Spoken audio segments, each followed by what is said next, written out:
भगवद गीता हिंदी में पहला अध्याय। श्री कृष्ण अर्जुन संवाद। धृतराष्ट्र ने कहा, हे संजय, धर्म भूमि और कर्म भूमि में युद्ध की इच्छा से एकत्र हुए मेरे पुत्रों और पांडु के पुत्रों ने क्या किया? संजय ने कहा, हे राजन, इस समय राजा दुर्योधन पांडु पुत्रों की सेना की व्यूह रचना को देखकर आचार्य द्रोणाचार्य के पास जाकर कह रहे हैं, हे आचार्य, पांडु पुत्रों की इस विशाल सेना को देखिए, जिसे आपके बुद्धिमान शिष्य द्रुपद पुत्र धृष्टद्युम्न ने इतने कौशल से व्यूह के आकार में सजाया है। इस युद्ध में भीम तथा अर्जुन के समान अनेकों महान शूरवीर और धनुर्धर है। युयुधान, विराट और द्रुपद जैसे भी महान योद्धा है।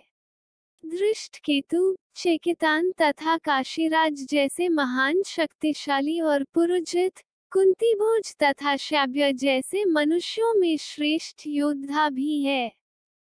युधामन्यु जैसे महान पराक्रमी तथा उत्तमौजा जैसे अत्यंत शक्तिशाली, सुभद्रा का पुत्र अभिमन्यु और द्रौपदी के पुत्रों सहित ये सभी महान योद्धा हैं।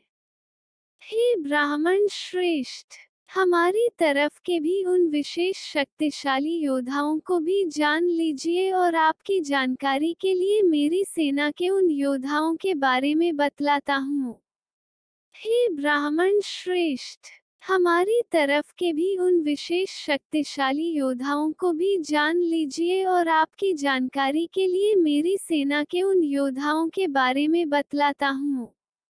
मेरी सेना में स्वयं आप द्रोणाचार्य, पितामह भीष्म, कर्ण, कृपाचार्य, अश्वत्थामा, विकर्ण और सोमदत्त का पुत्र भूरिश्रवा जैसे योद्धा है, जो सदैव युद्ध में विजयी रहे हैं।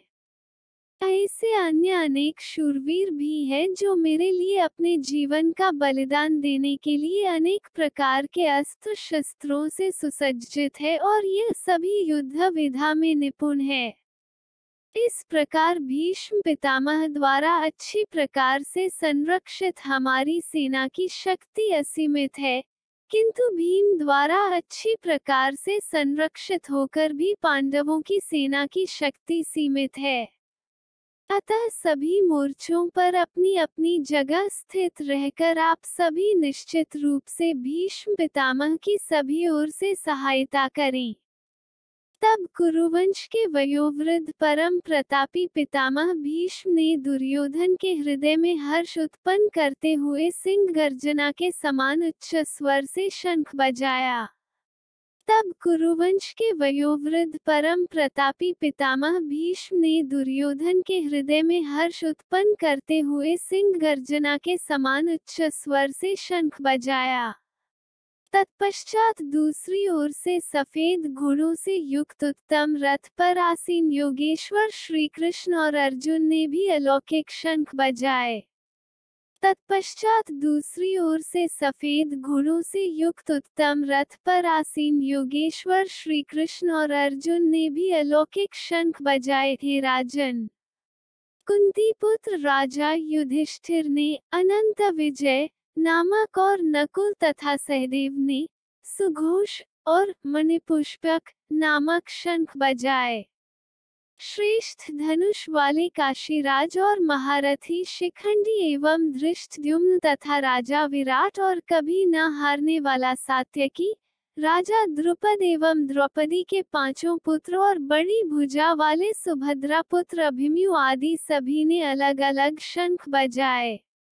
उस भयंकर ध्वनि ने आकाश और पृथ्वी को गुंजायमान करते हुए धृतराष्ट्र के पुत्रों के हृदय में शोक उत्पन्न कर दिया, जिससे मैं युद्ध भूमि में उपस्थित युद्ध की इच्छा रखने वालों को देख सकूं कि इस युद्ध में मुझे किन किन से एक साथ युद्ध करना है।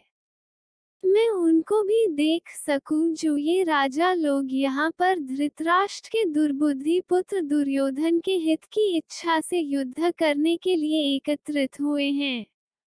इसका पार्ट 2 कल सुनेंगे।